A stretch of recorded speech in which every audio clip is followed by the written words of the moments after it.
இந்த மரண தண்டனை நமக்கு வரத்துக்கு பதிலாக தான் இயேசு கல்வாரி சிலுவையில சுமந்து தீர்த்து விட்டார்.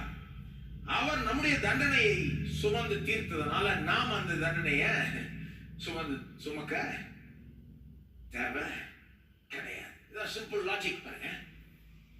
பாவத்தின் சம்பளம் மரணம். நம்ம எல்லாருமே பாவிகளா இருக்கிறதுனால, உலகம் எல்லாரையும் சொல்றேன், உலகத்தில் இருக்க எல்லாரையும் சொல்றேன், எல்லாருமே பாவிகளா இருக்கிறதுனால இந்த எல்லாருமே இந்த மரண தண்டனைக்கு தகுதியானவர்கள்.